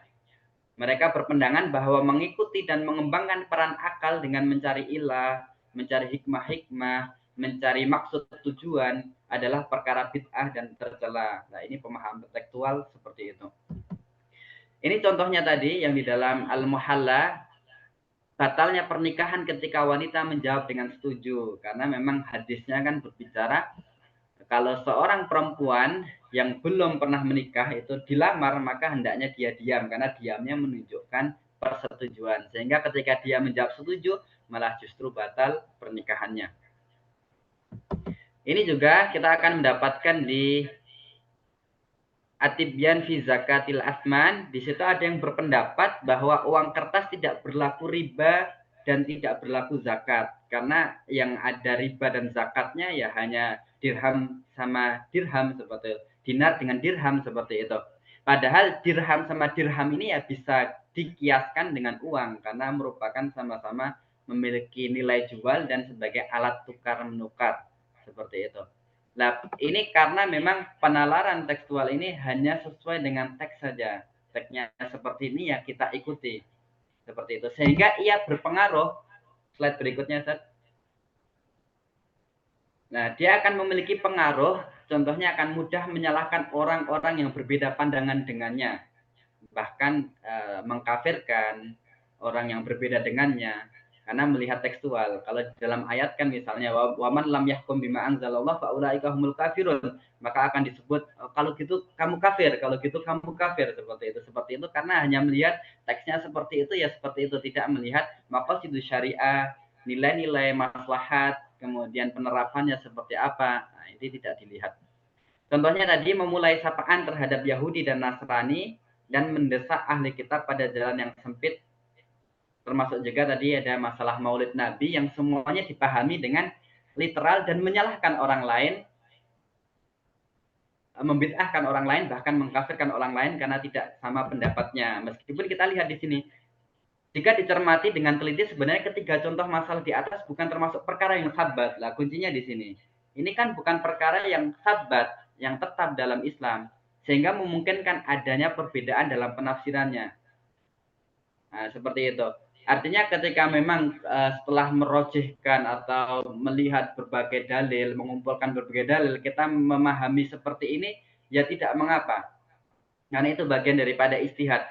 Namun ketika kemudian kita menyalahkan orang lain, kemudian mengkafirkan orang lain, nah ini menjadi suatu yang terlarang. Artinya tekstual di sini memang benar-benar tekstual sehingga mudah untuk berlaku kasar dan lain sebagainya. Nah, kebalikan dengan kontekstual. Sedangkan penalaran teks kontekstual ini hanya mengambil maqasidus syariah. Tadi lanjut, Ustaz. Dan menganulir teks-teks nas yang ada gitu. Mereka lebih mendahulukan akal daripada wahyu. Nah, di sini. Di sini merupakan penalaran kontekstual. Sehingga ini tadi yang kita sebutkan Ulil Absor TKK di dalam metodologi studi Al-Quran mengatakan maqasidus syariah adalah sumber dari segala sumber hukum dalam Islam, termasuk sumber dari Al-Quran itu sendiri. Jika ada ketentuan hukum syariat yang bertentangan dengan maqasidus syariah, ketentuan itu batal dan harus dibatalkan demi logika maqasidus syariah. Nah, kalimat ini mengandung secara tersirat bahwa maqasidus syariah itu segala-galanya, melebihi daripada teks-teks. Padahal teks itu yang mengandung maqasidus syariah, dan maqasidus syariah tidak boleh terlepas daripada teks. Ini di dalam kitabnya halaman 150 hingga 151. Kemudian apa pengaruhnya pengaruhnya penalaran kontekstual ini dapat menggugurkan perkara yang sabat dalam Islam, perkara yang tetap dalam Islam. Apa yang dianggap masyarakat Arab abad ke-7 sebagai maslahat, misalnya belum tentu demikian bagi maslahat hari ini. Demikian bagi masyarakat hari ini. Contohnya jilbab. Jilbab ini dikatakan tidak wajib karena sesuai dengan kepantasan umum masyarakat oleh ulil absar adalah. Kemudian hudud. Hudud sekarang tidak bisa dipraktekkan atau sekarang tidak relevan lagi karena dulu masyarakat jahiliyah Arab itu kan keras-keras. Mereka di padang pasir sehingga pantas hukumnya hudud, sedangkan kita sekarang zaman modern tidak berlaku lagi hudud. Nah, seperti itu. Ini pendapat-pendapat yang menggugurkan perkara yang sabat. Kemudian warisan tadi 1:2 sudah tidak lagi relevan karena sekarang perempuan bekerja sehingga 1:1 atau 2:2 tidak adil jika 1:2 menurut Aminah Wadud. Demikian pula zakat disamakan dengan pajak menurut Masdar Farid Mas'udi. Kemudian haji boleh berkali-kali, tidak hanya di Hajjul Arafah saja, tetapi boleh juga di 3 bulan haji menurut Masdar Farid Mas'udi. Kemudian sholat boleh dengan menggunakan 2 bahasa agar khusyuk, agar dia tenang, agar dia dapat menghayati. Lah ini menurut pandangan Doha Effendi. Joha Effendi ya, seorang cendekiawan juga. Lah lantas bagaimana sebenarnya framework maqasidus syariah yang benar? Yang pertama, kita akan melihat dulu tekstual dan kontekstual ini hanya berpatokan dengan teks saja gitu. Sedangkan kontekstual hanya mengambil maqasidus syariah. Nah, bagaimana framework yang benar? Adalah membedakan masalah ibadah dan muamalah dari segi makna, ilat, dan maksud-maksud yang ada di belakangnya. Nah, kita ketika berbicara maqasidus syariah dalam suatu hukum tertentu, kita harus membedakan mana yang ibadah dan mana yang muamalat. Ini sebagaimana kaidah Imam Asyadibi, beliau mengatakan al-aslu fil ibadat binisbati ilal mukallafi ta'abbud duna iltifat ilal ma'ani wal aslul al-adat al-iltifat ilal ma'ani. Hukum asal pada perkara ibadah dinisbatkan kepada mukallaf adalah ta'abbud. Artinya kita harus benar-benar melihat kepada teks. Kenapa kita sholat subuh 2 rakaat? Ya memang teksnya memerintahkan kita 2 rakaat. Meskipun secara logika subuh kan waktu yang fresh untuk sholat 4 rakaat. Kenapa malah duhur yang harusnya waktu istirahat 4 rakaat tidak 2 rakaat? Lah ini kita harus melihat kepada teks. Kenapa kita harus berwudu ketika batal harus kentut tapi harus berwudu? Lah ini sesuatu yang kita harus melihat kepada teks. Duna iltifat ilal ma'ani. Tidak perlu melihat nilai-nilai kemudian makna-makna di dalamnya. Sedangkan wal asl adat, hukum asal pada adat, kebiasaan termasuk muamalat itu iltifat ilal ma'ani, melihat kepada nilai-nilainya, maslahat-maslahatnya, kebaikan-kebaikannya di dalamnya. Maka di sini termasuk pandangan para ulama terkait maulid ini juga di sini karena dia termasuk dari bagian dari al-adat sehingga dilihat nilai-nilainya. Ketika di situ ada nilai bagusnya, kita mengingat Rasulullah, kita kemudian mengingatkan masyarakat perjuangan Rasulullah, ini merupakan perkara yang dibolehkan. Membedakan masalah muamalat dan ibadah dalam segi ilah, maksud dan lain sebagainya. Kemudian yang kedua, bagaimana framework yang benar, yang mu'tadil terkait maqasidus syariah. Jika tadi tekstual dan kontekstual tidak mau mencari maqasidus syariah di baliknya, sedangkan kontekstual hanya mengambil maqasidus syariah dan menganulir teks atau meninggalkan teks, maka framework yang benar adalah mencari maqasidus syariah sebelum mengeluarkan hukum, serta memahami teks dalam bingkai sebab dan kondisinya. Nah ini sangat penting, karena di zaman sahabat dulu juga ada yang seorang yang sakit parah, junub, yang harus mandi, dia bertanya kepada sahabat yang lainnya, apakah saya harus mandi? Sahabat yang lainnya justru mengatakan, iya kamu harus mandi karena engkau sedang junub. Kemudian dia mandi, akhirnya dia wafat hari berikutnya. Rasulullah mendengar hal itu langsung mendoakan kecelakaan bagi orang tadi karena memberikan fatwa tidak melihat kondisi, tidak melihat tujuan daripada syariat tersebut, padahal ia bisa dengan berwudu saja, tidak harus mandi. Di sini contoh lain, larangan memulai sapaan dan menyempitkan jalan orang Yahudi dan Nasrani tadi yang kita bahas tadi, bahwa larangan di sini sebenarnya jika diteliti kepada mereka yang memerangi umat Islam, baik Nasrani maupun Yahudi. Jika mereka tidak memerangi, ya kita tidak mengapa memulai menyapa mereka, memberikan jalan mereka, bahkan itu dianjurkan dalam Islam untuk berbuat baik kepada siapapun masalah muamalat. Kemudian framework yang ketiga, kita mendapati bahwa tekstual dan kontekstual ini seakan-akan sepakat mengatakan bahwa akal bertentangan dengan nas. Kenapa demikian? Ya karena tekstual tidak mau mencari maqasid syariah di balik teks yang ada, sedangkan kontekstual hanya mengambil akalnya atau maqasid syariahnya, meninggalkan teksnya, sehingga seakan-akan mereka sepakat untuk mengatakan akal bertentangan dengan nas. Padahal sebenarnya framework yang benar percaya bahwa syariat tidak akan bertentangan dengan maslahat, akal tidak akan bertentangan dengan dalil yang qat'i. Ini jelas bahwa tidak mungkin akal bertentangan dengan wahyu, karena Allah Subhanahu wa taala menciptakan akal dan juga menciptakan wahyu gitu. Ketika dua-duanya qat'i, akalnya qat'i, wahyunya qat'i, tidak mungkin bertentangan. Adapun ketika dalilnya itu dhonni, masih ada pertimbangan-pertimbangan, akalnya juga dhonni, ini yang memungkinkan adanya pertentangan. Tapi sekali lagi, secara umum tidak ada syariat yang bertentangan dengan maslahat, pun akal tidak akan bertentangan dengan dalil. Nah, ini contohnya tadi Aminah Wadud mengatakan warisan 1:2 ini sudah tidak lagi relevan. Padahal sebenarnya syariat menetapkan laki-laki 2 itu karena memang tanggung jawabnya besar. Dia harus memberikan nafkah kepada istrinya, anak-anaknya, bahkan orang tuanya pun masih dalam tanggungan seorang lelaki. Dan Allah akan mempertanyakan hal itu kelak di akhirat. Sedangkan perempuan dia hanya menerima mahar, kemudian menerima pengayoman, dan bahkan bisa menuntut lelakinya ketika tidak memberikan sesuatu yang selayaknya diberikan. Nah,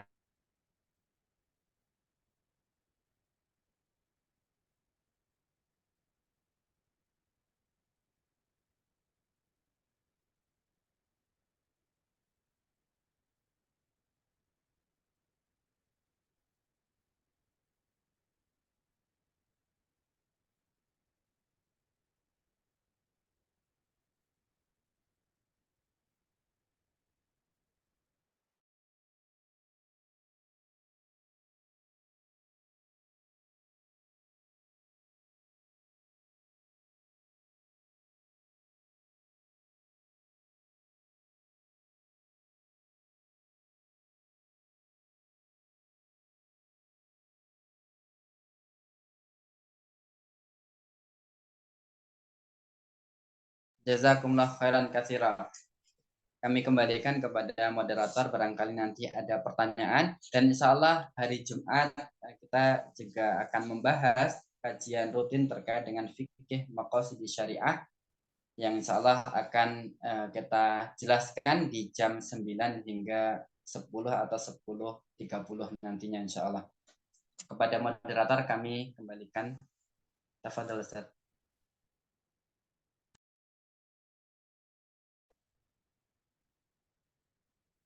Terima kasih jazakallah khairan Ustadz kita, beliau Ustadz Amir Sahidin SPD MAG. Masya Allah, sangat luar biasa pemaparan dari materi yang beliau sampaikan tentang framework tadi, maqasidus syariah, penalaran antara teks dan kontekstual. Masya Allah, bagaimana beliau memaparkan tadi ya masalah-masalah dari aliran yang hanya mengambil teks dan juga hanya mengambil konteks, ya, memandang maqasidus syariah dari tekstual, ada juga yang hanya dengan kontekstual, dan bagaimana seharusnya kita ya antara penalaran antara kedua tersebut, tekstual dan kontekstual, sebagaimana telah beliau paparkan tadi. Ya, untuk menyingkat waktu,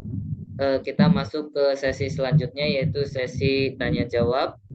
Ya, bagi siapa yang ingin bertanya atau berkomentar, mungkin bisa angkat tangan atau menulis pertanyaannya di kolom chat.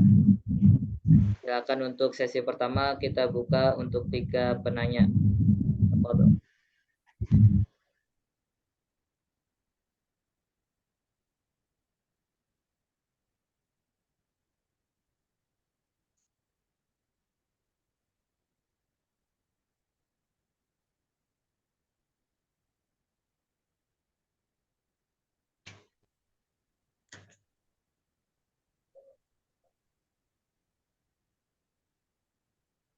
Iya.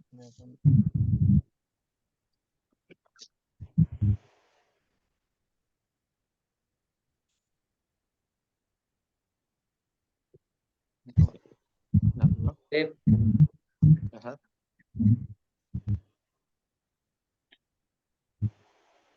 Mungkin orang Bali apa?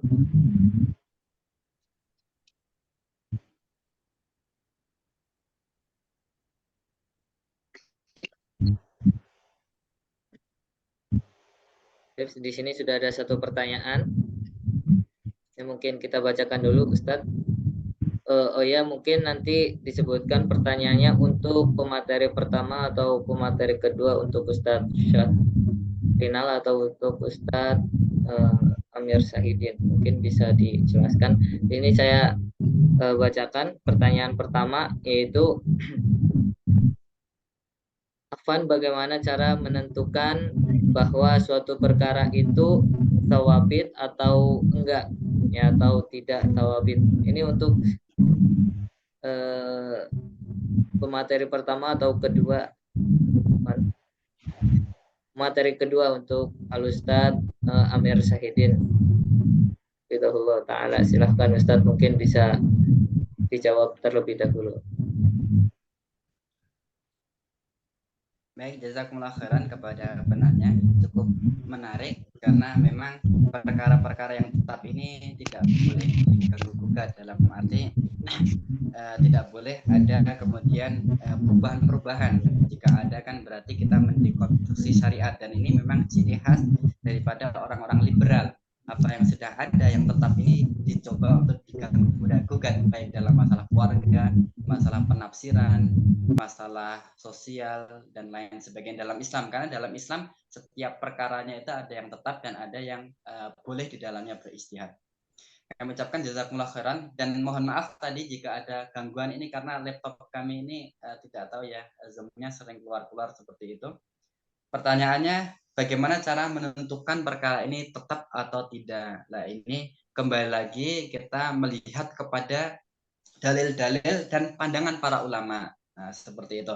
Karena jika kita hanya melihat dalil saja, bisa jadi kita terbatas pemahaman kita. Nah, karena ternyata banyak sekali kitab-kitab para ulama dan sudah menjelaskan, mereka yang lebih fakih daripada kita. Caranya tadi yaitu kita melihat kembali kepada dalil dan penjelasan para ulama, mana yang tetap dan mana yang memungkinkan di dalamnya ada perbedaan pendapat. Seperti itu yang pertama, yang jelas seperti itu. Yang kedua, sebenarnya bisa dilihat dari penelaahan terhadap dalil. Jadi dalil itu bisa dilihat apakah dalil ini bersifat tegas seperti itu, kemudian dia qat'iyud dilalah, tidak ada makna lain kecuali makna itu saja, dan qat'iyud tsubut, periwayatannya juga sahih. Nah, ini ada kemungkinan perkara yang dijelaskan itu bisa jadi perkara-perkara yang sawabit, seperti itu, tetap. Adapun ketika dalilnya itu masih dhonni, masih ada perbedaan pandangan di dalamnya, ini mengindikasikan bahwa perkara itu belum sawabit, belum tetap gitu. Jadi yang pertama kita melihat dalilnya, indikasi dalilnya ini secara tegas, bahkan ada larangan-larangan yang di dalamnya ada ancaman-ancaman berat. Nah, ini mengindikasikan bahwa ini sawabit, seperti itu. Kemudian didukung lagi dengan penjelasan para ulama.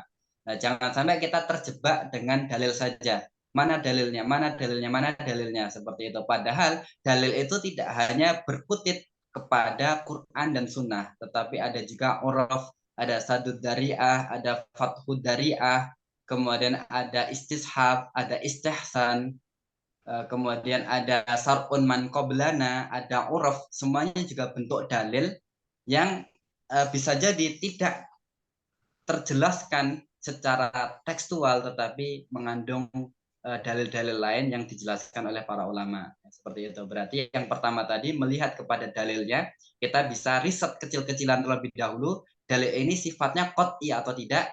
Jika itu qat'i, dia qat'i subut, dan qat'i dilalah atau qat'i subut saja atau qat'i dilalah saja. Jadi biasanya dalam usul fikih itu ada istilah qat'i subut dan qat'i dilalah. Qat'i subut itu secara periwayatan qat'i, sahih, tidak bisa diganggu gugat. Sedangkan qat'i dilalah itu maknanya satu, tidak mengandung makna lain gitu. Ini qat'i dilalah. Nah, kita bisa riset dari dalil-dalil itu, kemudian dia ancamannya tegas atau tidak. Dia ada hukuman-hukuman berat atau tidak. Jika itu sudah indikasi awal bahwa ini perkara yang tetap dalam Islam gitu. Dengan cara tadi mengumpulkan dalil-dalil yang ada. Kemudian ditambah lagi, karena kita tidak boleh berhenti di situ, kita melihat penjelasan para ulama yang mereka lebih fakih daripada kita, yang mereka bisa jadi melihat ada dalil lain yang belum kita temukan. Seperti itu, maka merujuk kepada para ulama muktabar ini pintu yang selamat bagi kita, tidak hanya memahami Quran Sunnah dengan pandangan kita, tetapi juga melihat pandangan para ulama yang lain. Ini mungkin jawabannya. Oh, bagaimana ini dari Darul Hijrah? Silahkan bagi yang ingin bertanya atau mempunyai pertanyaan atau komentar, kita persilahkan. Oh ya, untuk video insya Allah ada nanti kita sediakan atau kita upload di YouTube IBM ya, di IBM TV, Ibnu Mas'ud TV di YouTube insya Allah. Atau nanti bisa via WA. Oke. Baik, silahkan bagi yang ingin bertanya atau berkomentar.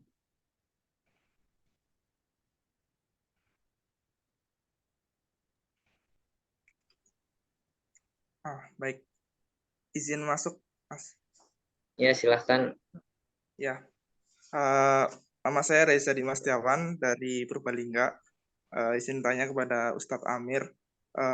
Pertama-tama, terima kasih sekali kepada Ustadz-Ustadz yang menyampaikan materi ini dengan sangat mudah dipahami.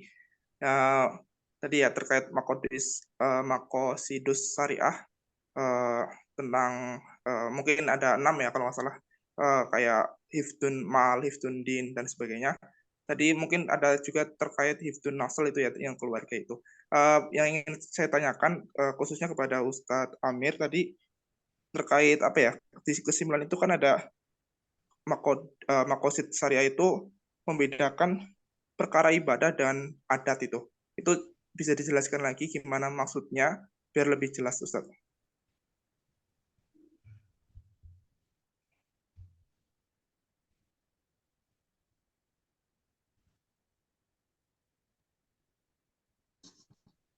Baik, tafadhol Ustadz Amir. Baik, jazakumullah khairan ya. Tadi Masya Allah penanyanya luar biasa dan dari Purbalingga juga ya, menunjukkan maklumatnya terkait makosid, karena makosid ini memang para ulama bersepakat khususnya bisa dilihat di dalam kitab Muwafaqat ya, dan kitab selainnya juga, bahkan bisa dilihat dari Al-Mustasfanya atau karyanya Imam Al-Ghazali terbagi menjadi 5. Dan ada juga yang menambah 1 jadi 6 seperti itu, dan itu bisa dikembangkan lagi karena nanti diskusi makosid bahkan bisa dikembangkan menjadi makosidul usroh, keluarga, bahkan nanti menjadi daulah ataupun menjadi negara, bisa dikembangkan seperti itu. Keadilan pun bisa dikembangkan juga menjadi keadilan yang maknanya lebih luas. Ini Masya Allah sekali. Insya Allah nanti untuk makosid ini nanti bersama saya lagi, jika para pendengar berkehendak untuk mendalami maqasid, karena saya sendiri memang ingin mendalami maqasid dan nanti kedepannya ingin kami arahkan sebagai islamisasi ilmu pengetahuan berbasis maqasid syariah. Seperti itu, yang insya Allah nanti kita akan membahas maqasid syariah di hari Jumat, fiqhul maqasid syariah di hari Jumat. Semoga teman-teman para asatidz bisa mengikutinya.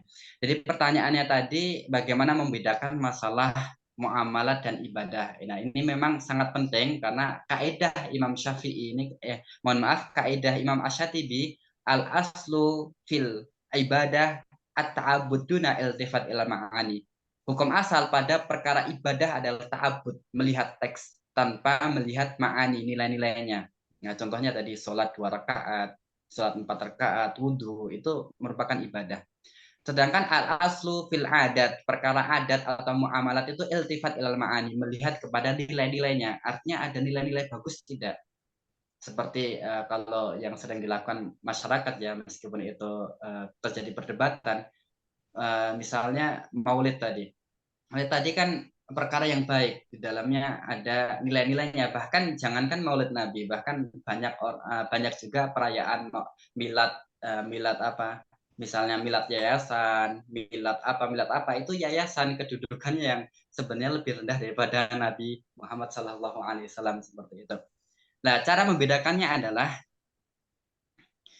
perkara ibadah di sini adalah perkara yang memang sudah ditentukan rukun dan syarat-syaratnya. Jadi kalau perkara yang sudah ditentukan rukun dan syarat-syaratnya ini biasanya merupakan perkara ibadah. Sedangkan yang tidak ada rukunnya, tidak ada syarat-syarat tertentunya, ini perkara adat atau muamalat. Seperti itu. Tidak ada syarat-syaratnya, maksudnya ketentuan syar'inya. Ketentuan syar'inya. Kalau sholat kan jelas. Sholat itu ada dibuka dengan takbir, ditutup ikhtitam bitaslim, kemudian ada syaratnya menghadap kiblat, ada seperti ini, berarti itu merupakan ibadah. Wudhu juga demikian, ada seperti itu. Tetapi kita melihat muamalat, kebiasaan masyarakat, itu kan tidak ada rukunnya, tidak ada syarat-syaratnya yang diatur oleh syariat. Lah ini mengindikasikan bahwa itu merupakan ibadah atau mohon maaf, itu merupakan muamalat ataupun kebiasaan masyarakat seperti itu. Kan tidak ada syarat maulid Nabi, syaratnya adalah seperti ini, rukunnya adalah seperti ini, seperti itu. Itu masuk dari perkara adat atau muamalat seperti itu. Jadi dilihat dari ketentuan syariat, itu ada rukun-rukun, ada syarat-syaratnya tidak, seperti itu yang diatur oleh syariat. Jika ada, mengindikasikan bahwa itu adalah ibadah. Namun jika tidak ada aturan secara jelas seperti itu, tidak ada syarat-syaratnya, rukun-rukunnya, yaitu perkara ibadah, perkara adat, kebiasaan ataupun muamalat, seperti itu, Ustaz. Itu untuk jawabannya seperti itu dulu.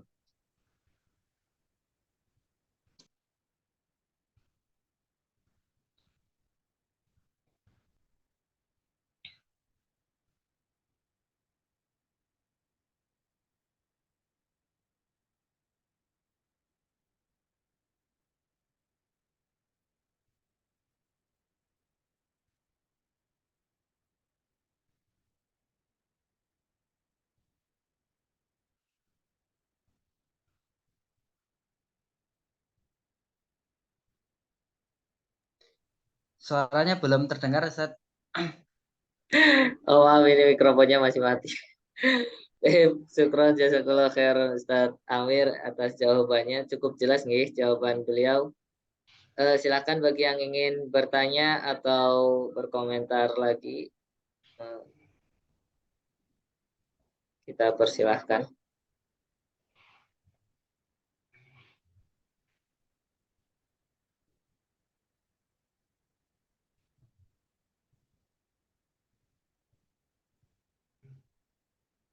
Baik, sudah cukup jelas nih.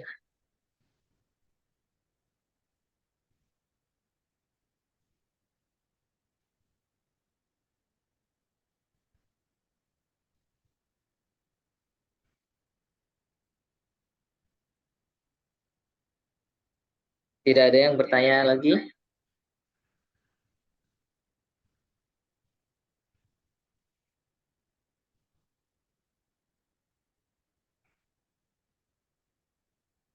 Baik, mungkin sesi terakhir karena tidak ada yang bertanya lagi. closing statement mungkin nih buat dua pemateri kita. Mungkin closing statement 3 menit atau 4 menit. Untuk materi pertama, Ustadz Syahrinal, waktu dan tempat kami persilakan. Tafadhol Ustadz.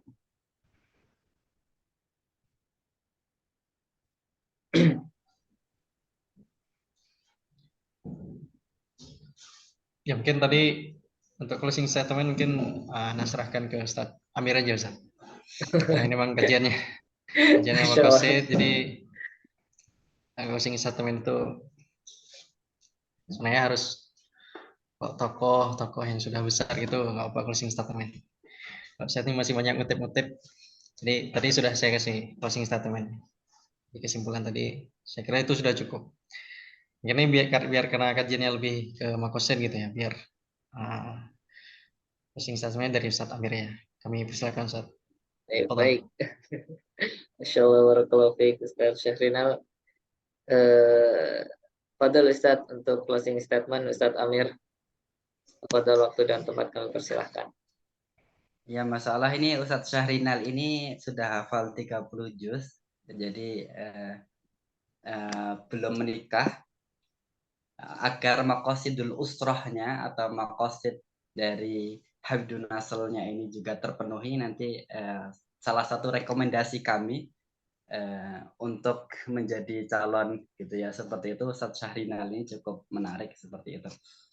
Baik, closing statementnya, mari kita belajar maqasid lagi, lebih dalam lagi, karena ini merupakan kajian yang sebenarnya cukup menarik dan di jurnal-jurnal masih tergolong sangat laku seperti itu, kajian-kajian maqasid, dan problemnya sangat banyak. Banyak orang-orang liberal ini yang menggunakan maqasid syariah untuk menyerang Islam. Ada juga kalangan-kalangan yang tidak menerima maqasid syariah, sehingga mereka sangat tekstual sekali, mudah menyalahkan orang lain, kemudian mengkafirkan orang lain. Nah ini karena pemahaman terkait maqasidnya sangat minim. Nah ini agar kita benar-benar mampu untuk membawa maqasid syariah dan bahkan mampu membumikan syariat dengan maqasid syariah, ini cukup menarik. Kajian-kajian islamisasi ilmu pengetahuan, integrasi interkoneksi, ini juga bisa diramu dalam kajian maqasid syariah. Seperti Jasir Audah ini, beliau melihat maqasid syariah dengan sistem gitu. Jadi memadukan sistem ini dengan maqasid syariah. Nanti ada juga ulama-ulama lainnya yang mencoba untuk menarik maqasid syariah ini kepada kajian-kajian yang lebih luas, sehingga syariat itu benar-benar terlihat indah. Syariat ini mengandung maslahat yang luar biasa. Setiap perintah ini pasti mengandung maslahat, setiap larangan pasti mengandung madarat. Ketika ada perkara yang mutaghayyir atau perkara-perkara yang belum sabat, ini ternyata mengandung hikmah yang banyak. Di situ kita bisa berijtihad, di situ kita bisa memacu akal kita untuk terus berkembang tanpa harus menyalahkan yang lain. Ini kan perkara yang luar biasa sekali. Mari kita dalami bersama agar kita menjadi orang-orang yang lebih bijaksana dalam melihat syariat-syariat yang Allah tetapkan. Ini closing statement-nya. Halo, terima kasih jazakallah khairan Ustadz Amir dan Ustadz Syahrinal. Kami ucapkan sekali lagi terima kasih dan jazakallah khairan. Semoga ilmu-ilmu yang telah antum berikan kepada kita bisa bermanfaat ya, khususnya di kehidupan kita secara islami ya, amin. Untuk kemudian ya, di sini saya akan mengingatkan kembali, insya Allah nanti hari Jumat pagi akan ada kajian Maqasidus Syariah bersama Ustadz Amir, dan hari Jumat pagi Maqasidus Syariah, kemudian Jumat malam ada kajian kitab Ta'lim Muta'alim, kemudian hari Ahad malam ada kajian kitab Ayatul Ahkam ya, tafsir Ayatul Ahkam, Ahad malam bersama Ustadz Ferry, dan beliau alhamdulillah hadir. Kita ucapkan jazakallah khairan Ustadz Ferry. Insyaallah beliau akan mengisi di Ahad malam ya kajian kitab tafsir Ayatul Ahkam. Seperti itu insyaallah. Nanti pekan depan akan ada webinar lagi dengan tema kepenulisan ilmiah, Ustaz Amir. Iya, insya Seperti Allah itu. bersama Ustadz Brili. Tadi juga saya lihat beliau hadir. Masya Allah beliau ini Ustadz Brili Ar-Rasyid. Beliau memiliki karya yang sangat banyak, 114 buku, kemudian menjadi founder Quran juga ya, dan memiliki web yang banyak peminatnya. Masya Allah sekali, beliau sangat produktif menulis. Insya Allah minggu depan kita bersama beliau Ustadz Brili Ar-Rasyid.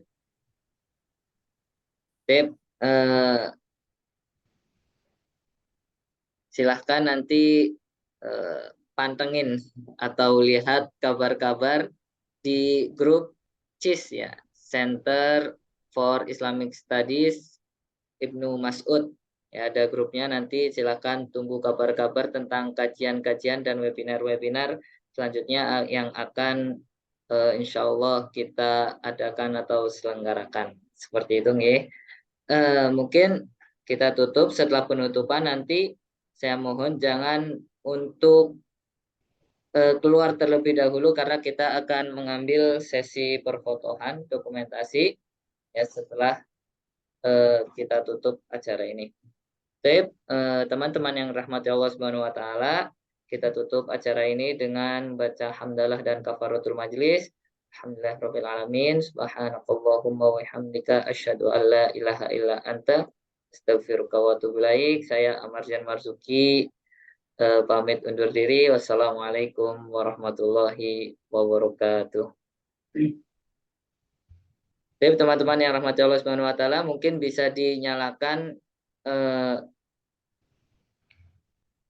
kameranya, ya, bisa dinyalakan kameranya untuk kita mengambil foto bersama.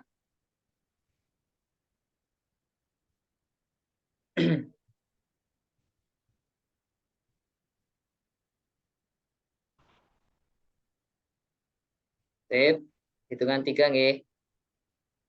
1, 2, 3.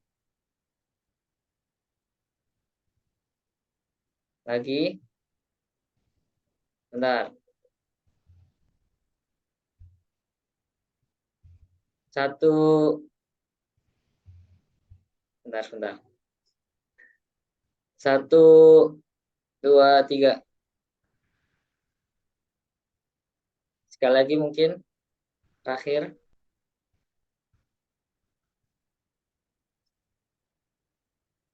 Sip.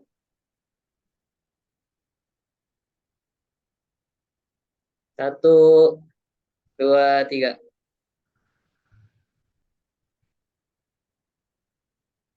Sip.